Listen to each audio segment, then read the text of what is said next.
पवनराजे निंबाळकर हत्याकांडातील आलेला निकाल हा ओमराजे निंबाळकर यांच्यावर अन्याय करणारा आहे। या संदर्भात कुठेही चर्चा होत नाही, हे दुर्दैव आहे।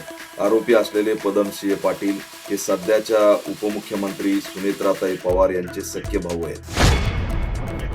19 जूनला अमित शाह आणि सध्याच्या उपमुख्यमंत्री यांची भेट होते आणि अखेर 20 जूनला हा निकाल लागतो। पवनराजे निंबाळकर हत्याकांडातील आलेला निकाल हा ओमराजे निंबाळकर यांच्यावर अन्याय करणारा आहे। या संदर्भात कुठेही चर्चा होत नाही, हे दुर्दैव आहे। आरोपी असलेले पदमसिंह पाटील हे सध्याच्या उपमुख्यमंत्री सुनेत्राताई पवार यांचे सख्खे भाऊ आहेत। सीबीआय कोर्टामध्ये चालू असलेली ही केस आणि सीबीआय कोर्टाने दिलेला हा निकाल, केंद्र सरकारचा कशा पद्धतीने कोर्टावरती अंकुश राहिलेला आहे हे सगळं देशाला माहिती आहे। आणि सीबीआय ही कशाच्या अंडरमध्ये हेही देशाला माहिती आहे। त्याच्यामुळे ओमराजे निंबाळकर 20 वर्ष ज्या न्यायाची वाट बघत होते, तो न्याय त्यांना मिळालेलाच नाहीये। उलट तो न्याय संशयास्पद भोवऱ्यामध्ये अडकलेला आहे। राज्याच्या उपमुख्यमंत्री सुनेत्राताई पवार ह्या 19 जून 2026 ला अमित शहाला भेटलेल्या आहेत। अमित शाह यांना भेटल्यानंतर 20 जूनला पवनराजे निंबाळकर यांचा निकाल येतो आणि राज्यांनी कधी हा विचार केला नव्हता असा निकाल सीबीआय कोर्ट देतं की पदमसिंह पाटील सहित आरोपी निर्दोष सुटलेत, ते निर्दोष आहेत।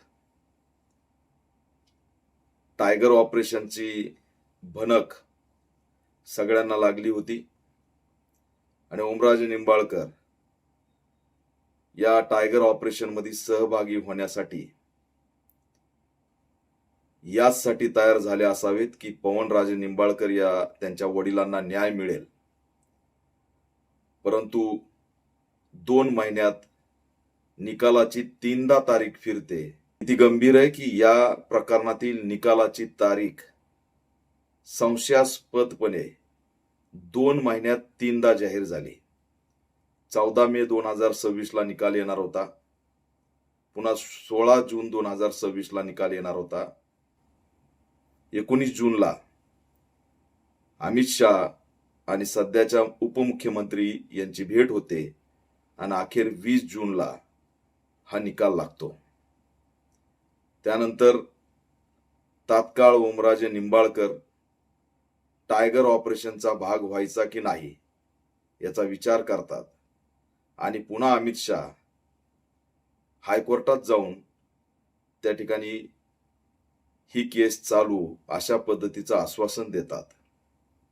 याचा अर्थ टांगती तलवार अजित पवार गटावरती ठेवायची, सुनेत्राताई पवार यांच्यावर सुद्धा तो दबाव ठेवायचा आणि ही केस कधीतरी निकाल लागेल म्हणून ओमराजे निंबाळकर यांना सुद्धा सोबत घ्यायचं, अशा पद्धतीचा एकंदरीत हा पॅटर्न राबवलाय का अशी शंका या ठिकाणी निर्माण झालेली आहे। त्याच्यामुळे पवनराजे निंबाळकर यांची हत्या राजकीय कट कारस्थानातून झाली हे कोर्टाने मान्य केलंय, हत्या झाली हेही मान्य केलंय, परंतु पुराव्याअभावामुळे आरोपी निर्दोष सुटतायत असं जाहीर केलंय। शेवटी राजकीय हत्या ही राजकीय कट कारस्थानातच न्यायात सुद्धा प्रलंबित राहिली, हेच पवनराजे निंबाळकर यांच्या न्यायाच्या लढ्यातील एक विश्लेषण आहे। शेवटी ओमराजे निंबाळकर 20 वर्ष या न्यायाची प्रतीक्षा करत होते, त्यांना हा न्याय मिळालेला नाही, हेच असणार याच्यामध्ये सत्य आहे। पवनराजे निंबाळकर हत्याकांडातील आलेला निकाल हा ओमराजे निंबाळकर यांच्यावर अन्याय करणारा आहे। या संदर्भात कुठेही चर्चा होत नाही, हे दुर्दैव आहे। आरोपी असलेले पदमसिंह पाटील हे सध्याच्या उपमुख्यमंत्री सुनेत्राताई पवार यांचे सख्खे भाऊ आहेत. सीबीआय कोर्टामध्ये चालू असलेली ही केस आणि सीबीआय कोर्टाने दिलेला हा निकाल, केंद्र सरकारचा कशा पद्धतीने कोर्टावरती अंकुश राहिलेला आहे हे सगळं देशाला माहिती आहे. आणि सीबीआय ही कशाच्या अंडरमध्ये हेही देशाला माहिती आहे.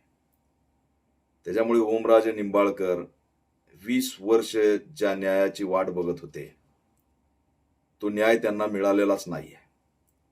उलट तो न्याय संशयास्पद भोवऱ्यामध्ये अडकलेला आहे. राज्याच्या उपमुख्यमंत्री सुनेत्राताई पवार ह्या 19 जून 2026 ला अमित शहाला भेटलेल्या आहेत. अमित शहा यांना भेटल्यानंतर 20 जूनला पवनराजे निंबाळकर यांचा निकाल येतो आणि राज्याने कधी हा विचार केला नव्हता असा निकाल सीबीआय कोर्ट देतं की पदमसिंह पाटील सहित आरोपी निर्दोष सुटलेत. ते निर्दोष आहेत. टायगर ऑपरेशनची भनक सगळ्यांना लागली होती आणि ओमराजे निंबाळकर या टायगर ऑपरेशन मध्ये सहभागी होण्यासाठी याचसाठी तयार झाले असावेत की पवनराजे निंबाळकर या त्यांच्या वडिलांना न्याय मिळेल. परंतु 2 महिन्यात निकालाची 3दा तारीख फिरते. किती गंभीर आहे की या प्रकरणातील निकालाची तारीख संशयास्पदपणे 2 महिन्यात 3दा जाहीर झाली. 14 मे 2026 ला निकाल येणार होता.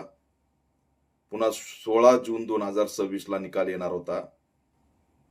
19 जूनला अमित शहा आणि सध्याच्या उपमुख्यमंत्री यांची भेट होते आणि अखेर 20 जूनला हा निकाल लागतो. त्यानंतर तात्काळ ओमराजे निंबाळकर टायगर ऑपरेशनचा भाग व्हायचा की नाही याचा विचार करतात आणि पुन्हा अमित शहा हायकोर्टात जाऊन त्या ठिकाणी ही केस चालू अशा पद्धतीचं आश्वासन देतात. याचा अर्थ टांगती तलवार अजित पवार गटावरती ठेवायची, सुनेत्राताई पवार यांच्यावर सुद्धा तो दबाव ठेवायचा आणि ही केस कधीतरी निकाल लागल म्हणून ओमराजे निंबाळकर यांना सुद्धा सोबत घ्यायचं. अशा पद्धतीचा एकंदरीत हा पॅटर्न राबवलाय का अशी शंका या ठिकाणी निर्माण झालेली आहे. त्याच्यामुळे पवनराजे निंबाळकर यांची हत्या राजकीय कटकारस्थानातून झाली हे कोर्टाने मान्य केलंय. हत्या झाली हेही मान्य केलंय. परंतु पुराव्याअभावीमुळे आरोपी निर्दोष सुटतायत असं जाहीर केलंय.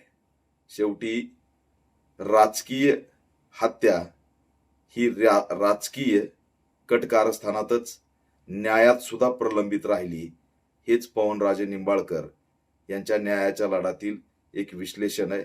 शेवटी ओमराजे निंबाळकर 20 वर्ष या न्यायाची प्रतीक्षा करत होते. त्यांना हा न्याय मिळालेला नाही. हेच असणार याच्यामध्ये सत्य आहे.